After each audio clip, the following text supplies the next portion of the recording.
Hi, I'm Lisa Andria, Transformation Life Coach. Welcome to the Ladies Who Leap podcast, where guests share their inspiring stories of leaping out of their comfort zone with confidence and power and into a life of purpose and fulfillment. Let's listen to their life-changing stories so that we can all learn how to gain the courage to take a leap of faith into a life that we love so that we can all be Ladies Who Leap. Let's get started. Hey, hey, hey, yeah. Hi, so I am welcoming Kathy Loshbaugh. Kathy was in telecom for 48 years. Most companies are no longer in existence. Her last assignment was head of delivery with Ericsson IT. Kathy retired in 2016 and currently teaches scuba diving. Kathy treasures education and has 2 master's degrees, one in business, and the latest attained at 55 years of age in communications from the University of Kansas. She is the mother to 1 son, Coulter, and a wife of 45 years to her husband, Bob. Welcome, Kathy, to Ladies Who Lead podcast. Thanks, Lisa. I'm glad to be here. So Kathy and I met, 20? Yeah, it was a long time ago. Long time ago. And we were both in the telecom industry, and she was a customer of mine, and I was someone who was an account manager helping her. So we were catching up after I sent you a message on LinkedIn, and we started talking, and we were talking about your retirement journey. That's what I'm going to call it, is a retirement journey. And it was so interesting. I thought that everybody on the podcast should hear it. So today you guys are going to get a real taste of an example. And I love stories because, again, you learn from stories and you get inspired by other people's stories. And it's a really fun and interesting story about retirement. So you were surprised that I asked you on this podcast, right?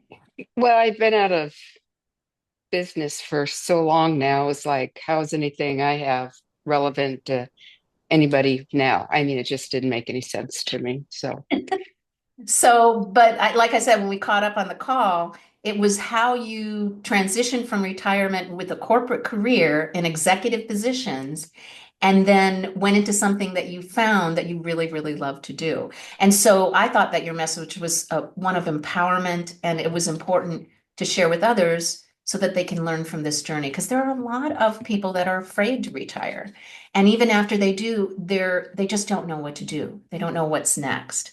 So, for the women listening, especially the women, can you share this story of how you decided to retire and then what brought you to the point where you are a scuba diving instructor? well, I think for most people, as well as myself, the idea of retirement was really, really scary. I reflect that work becomes such a big part of who you are, and that giving that up is like giving part of yourself up, and it's really, really scary. I'll also mention that the last job I had with Ericsson was traveling the world, put on thousands and thousands and thousands of miles every single year, and was just go, go, go, go, go, and I thoroughly loved it. But as with all companies, bosses change, CEOs change, directions of where they want to go change. And it just so happened that what I had put my life uh, into the company for 5 or 6 years was going to dramatically change. And I just couldn't imagine myself continuing on, not working with the people that I love, not doing what I love. And I thought, it's time. And the boss I had at the time tried to talk me into staying, say I could work for whoever I wanted, yada, yada, yada. And I said, no, it's just time. I'm quitting. So it wasn't really even a retirement. I was quitting. Fortunately, the boss that I had was French, and I don't know if people understand European leaders and European companies. Um, but they treat their people different than some that are treated in the United States. And so he said, well, if that's your decision, he said, I'd like to give you a separation package, which I never expected. And he said, I would like to thank you for all you did and honor you, in your retirement. It was like, okay. So that all happened and was like, well, I should probably be doing something that I already know how to do. It's like, self-employment into consulting. And I started that with a friend of mine and really didn't like it. But it was something to hang on to. I think people, as well as myself, were afraid of me falling off a cliff. It's kind of how I pictured it. You're running so fast, and all of a sudden there's no land there and you just fall. So I had to have something to hang on to. And so I was doing a little bit of consulting with a friend of mine out of Washington, D.C., and it was just too much like what I had already done. And I can still remember the day I'm driving down the road and um, I got a email message and I stopped and pulled over and read it, and it was from my dive shop. I'd been a diver for years, and the owner is always sending out emails if he's got specials on. Well, on this particular email, he also added that he was looking for part-time help, and I can still remember reflecting, he's looking for part-time retail help. Well, I've never worked in retail, but it would be an environment that I really, really like. So I called him up and he says, well, come on in. So, making this longer story shorter, I went in and I said, well, what I really want to do is teach diving. And he says, well, work part time, we can make that dream come true as well. And I worked, so I've been retired for almost 9 years. It seems hard to believe. Um, so when I went in, um, I worked part-time in retail and also worked towards becoming a dive instructor. And I think I worked the retail end for about 6 years and finally decided I didn't need that safety rope any longer and told him I was done working retail, but I still wanted to work in teaching diving. And I've been a professional diver now for 5 or 6 years, I think, looking back on it. Taught a lot of people, I've met a lot of new friends, love the teaching aspect of it. And of course, my most favorite thing in the world is to be underwater. Oh my gosh. So a little bit more to this. It was the process, and we're going to kind of break it down a little bit, but the process to go from being in the corporate world to being a dive, doing something you love is teaching people how to scuba dive. There's a bit of a little transition period there, right? Where Oh, your yeah. mindset had to change. Can you talk about how and it is a leap. I mean, we're ladies who leap, right? So it is a leap, but how did that leap happen? What were the kind of the steps in the process in your mind about that? Well, to begin with, in my mind, never having worked retail, I thought, well, it can't be that hard, especially if you're in the environment that you love. And I think what probably got in my head, and this is, I think, what you're referring to, Lisa, is it was like, well, I used to be this big executive for huge company worldwide. And now I'm working behind a retail desk selling scuba gear and signing people up for swim lessons. And the whole ego mindset was a mind blower. It was like, who am I? You know, am, I'm used to visualizing myself as this very powerful woman, and now people come into to the scuba store, swim store. It's an aquatic store, really, and they just think I'm they don't know who I am, and then especially embarrassing when people that used to work for me would come in and say, "Oh, well, you're working, yeah." So I think what helped was I dealt with that for a long time, the mental aspect. But when I became a dive instructor, oh, I am somebody now. It's a new somebody, but it's somebody that not everybody can do. And I think if I hadn't have picked up I don't know where I'd be if I hadn't picked up that transition piece to where um, I was still being looked up to a little bit by being a dive professional and people needing me because as a corporate person, people need you, and you help people. Well, this was doing the same thing, just in a different environment. So it was a perfect transition to go to. And I have to back up for a minute. None of this was planned. It was, I quit. I can still remember, was in our motorhome on the top of a mountain in Colorado over the phone. I quit. And that feeling of falling was huge. So I don't know if I can give advice to people, but be willing, be willing to take the leap because you never know what's going to be over on the other side. And if you never take that leap, you're never going to find it. Yeah, because when you give something up, and again, it was an end to a period in your life, right? That all the years that you worked and you were, and it defined you. I mean, whether you're a man or a woman, when we're in that corporate world, it does, it defines you. And that's it. That's what you have in your head as to what you are. I mean, in my case, it was same in telecom, but I also worked for other people and I never imagined myself working for myself. So this now I am an entrepreneur and just saying the word is scary to me. So I have relaxed into it and really, embraced it. But Mhm. it is also another definition of what I am. I am an entrepreneur. I own a business. There you go, right? Um, but just taking that leap of faith that, yeah, this is done, and the universe will bring me what I need to make my life just as fulfilling, if not more. It opens it up for what you were meant to do. I also think what helps is to have a support system around you. You That's know, I have my husband Bob, and he was like, you've been.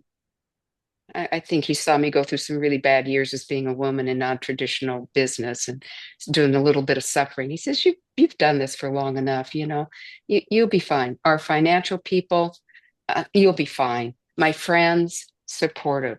It's just, not everybody's married and has it, but make sure you have supportive friends that can, when your brain is, still visualizing falling off that cliff, they're there to help catch you and give you that kind of support.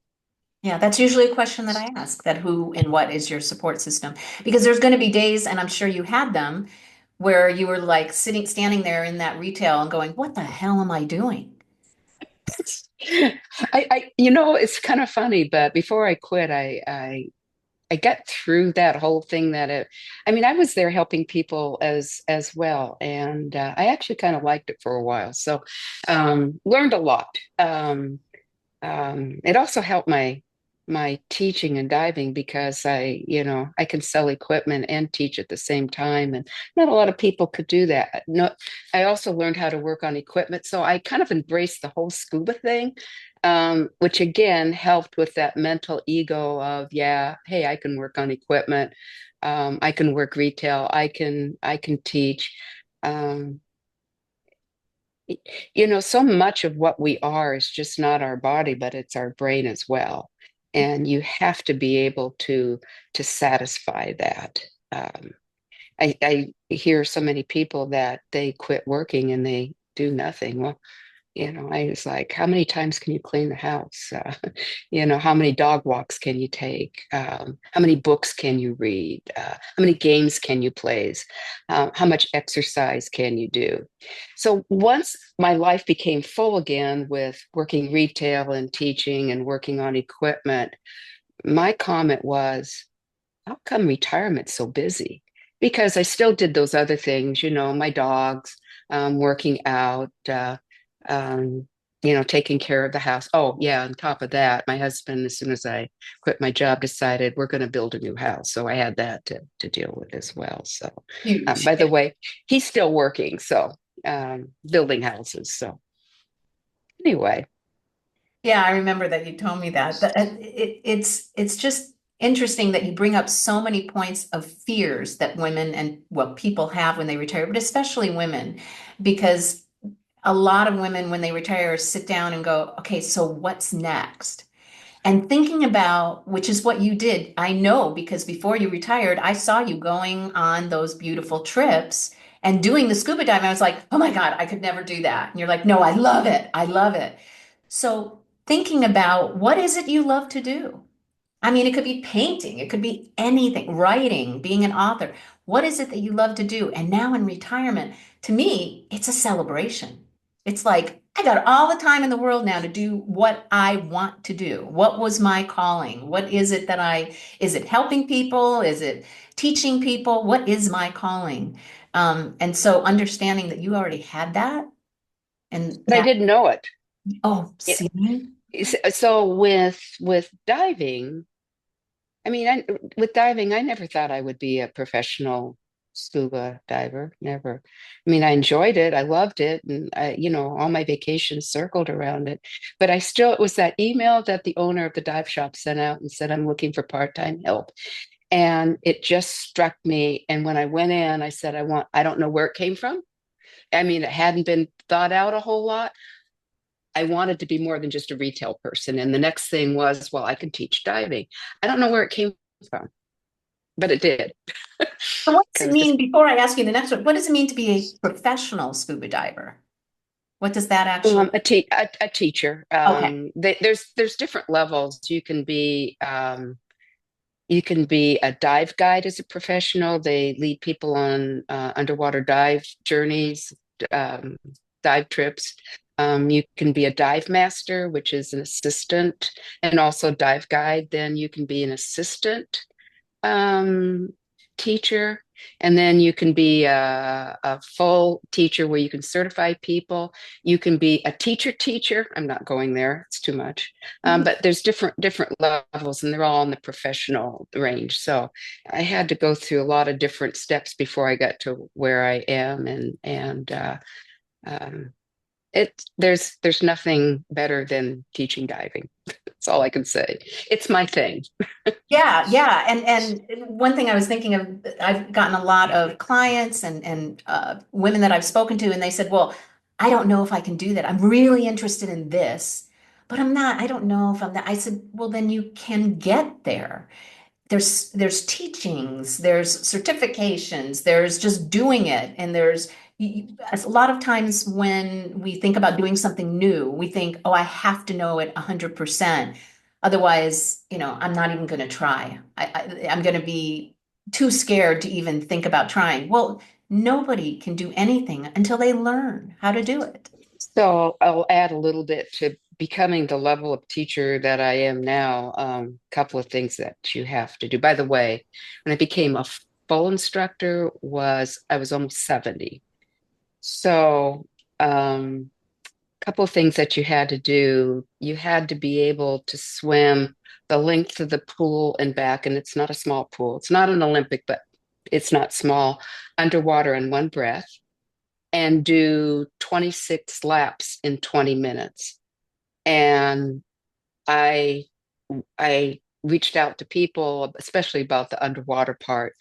And finally I said, I don't think I can do this. And a good friend of mine who was actually part of the team that certified me, I met on one of my first dive trips. She's from Tennessee. I said, Malou, I just said, I don't think I can do this. And she said, well, you can't be any older than me. And I says, well, if you're not 70, then, I'm older than you. And she said, Kathy, you can do this. Again, there's goes back to people surrounding yourself with people that help hold you up. I outdid the younger people. So I'm the only one that passed the written test the first time. So, the fact that you say people say that they can't do it, your mind will get in the way, Mhm. and you have to get that mind out of the way and say that you can do that and have people around you to help say that you can do that as well. Yeah, I mean, you actually have to learn. I'm sure you had to literally learn how to hold your breath that period of time, and there were some things that you had to do beforehand, and there's a lot. But you want to do it and you can do it, no Yeah, matter even what your age. yeah, I was going to say, even as an old broad, yeah, you can do Yeah, it. yeah, that's amazing. So, what does diving bring to your life? What is it that it brought to your life when you started doing it? Well, first of all, 72% of the world is water, the globe.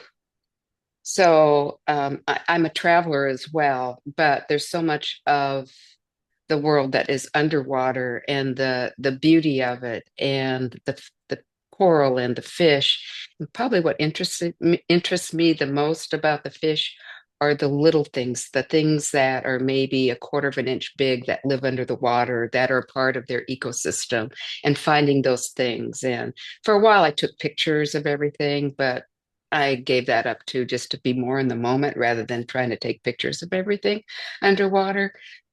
So the beauty of it, plus nothing hurts underwater.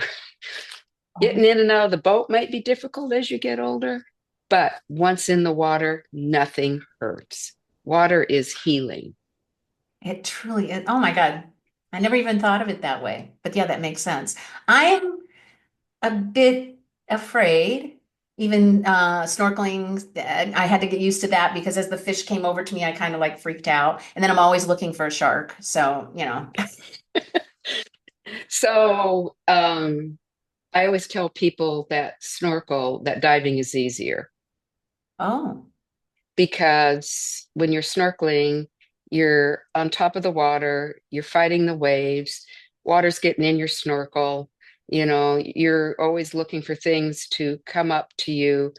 When you're down immersed in it, you're just breathing from a tank. Um, you're not getting water in a snorkel. You see everything. You're not in sharks. You're not in their line of food. People get shark bit usually are swimming, snorkeling, surfing because they don't know what you are. Underwater, they know what you are, and they just if you get to see a shark, you're lucky. So I always tell people it's, once you learn, it's just a lot easier than trying to fight the water above and fighting the waves. So yeah. anyway, So, what's a one piece of advice that you would give to women contemplating retirement, especially those that are being like they have nothing holding them back except the fear of the unknown? well, my favorite saying, and it's been that way my whole career, when one door closes, another one opens. And if you keep looking back at that door that closed, you'll never know where you're supposed to be. So even before retirement, um, I was with several different companies even before I met you. And the only way that I progressed and found new jobs and new opportunities and actually better opportunities was for whatever reason, whether I was laid off or let go or fired or quit. Um, Once I was done, I quit looking back. Like, what if I'd done this? You know, wh- what if this? What if that? It was, oh, and you want to do it. It's hard not to, but you've got to look forward because the next opportunity is there waiting for you. But if you're always looking in the rear, you're never going to see what's in front of you. Really, really good piece of advice. And normally I ask for people's favorite quote. You just gave it to me. Yeah, that's my favorite quote. That's it. That's it. And you've been living it your whole life. So why not, even when you retired, the same thing? Not, don't look back. I have to admit, I can't even imagine and even think about what I was doing before I retired because I just can't. I mean, and it's nice to know that what I've probably done unconsciously is close the door. I literally closed the door. And it took some time. I remember when I first retired, you said it's a good year before you really settle into it. And unfortunately, that first year I had a big health issue that I had to deal with. Right. Yeah, so that passed the time, I'll tell you, because when that year was done, I was like, I am ready now. I'm done with the health issue. I am ready. And it's weird because a lot of people in the first year, whatever health issues come up, they pop up at that time. I don't know what that is. If it's psychological, it's physical, I'm not sure, but I've heard that before, that that's when they come out. but I'm really happy I did. And I'm on my next chapter of my life. And I'm so happy for you because you look really, really happy. I am. I mean, it's just like I said earlier, I never knew retirement could be this busy. Like tomorrow's Friday, Saturday, I leave for Grenada. I'm leading a trip of 12 people from the shop to go down and go diving for a week. So that's part of my job too, is, leading dive trips. And I've got a woman that recently divorced, looking to start her new life and decided to take a chance with me and became one of my students. And so she's going down there with me and I'm going to certify her in Grenada. So, you know, What a, so I, yeah. How I'm really wonderful. excited to get her through that because um, she's going to be really good and she doesn't even know it. So That's so amazing. Now, can people get a hold of you or through where you work through to sign up for these types of trips? Or how, is there something you can share? Yeah. yeah, that's interesting that you say that because we have people from all over the United States that join us on our dive trips because we don't arrange your travel. So, like if you're in California and you want to meet us in Grenada, you just make your own travel arrangements. We take care of the rest once you're down there. I work at I'm in Kansas City, in kind of the belly button of the U.S., and the name of the dive shop is Midwest Aquatics. So it's midwestaquatics.com, and there's a whole page about learning how to dive, learning how to swim, and travel trips. We do about 10 travel trips a year, some to faraway exotic places like Malaysia, Indonesia, Africa. They Wow. own us. They own a safari uh, business down in Africa, which is non-diving. But yeah, there's lots of trips and people can just sign up for them. And then, we take care of you once you're on the trip and we can teach too while we're on the trip. So it's Oh, fun. that's fabulous. Yeah, I'm going to put that on here because I was thinking that's amazing. Yeah, it can be anywhere, anywhere in the world, and they can just meet Right, and then you can go. right.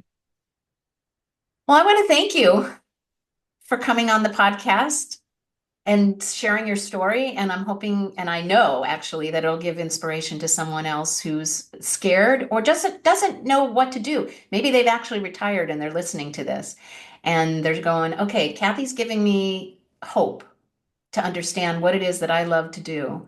And I do help women who are at that point figure out what it is. There's kind of steps for that. So get a hold of me if you want to try and figure out what that is. But listening to this story, hopefully something will go, oh, I remember. I just be open. The universe will send you those signals. When you know your why, I want to enjoy my retirement and do something that I love, the universe will say, okay, here's what's going to happen and bring it to you.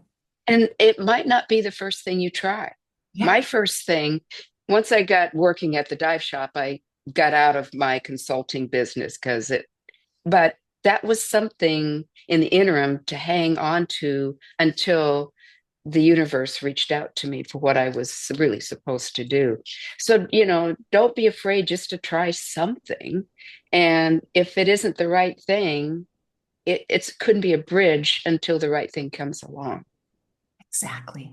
Great, great piece of advice. Well, we will end on that because that's perfect. Thank you again, everybody. I know you enjoyed this, and please subscribe to Ladies Who Leap podcasts. And my podcasts come out on the 1st and the 8th of the month. And have a really great day. And thank you again, Kathy, for joining me. Thanks for asking. We'll talk to you soon. Yeah. Thanks so much for listening or watching. Please subscribe to the Ladies Who Leap podcast to be notified of new episodes. And I would love to hear from you. Let me know what works, what doesn't, and if you have a story to tell, please reach out. Come join the Leap community at the Ladies Who Leap Club Facebook group. Remember, leaping out of your comfort zone is where the growth happens.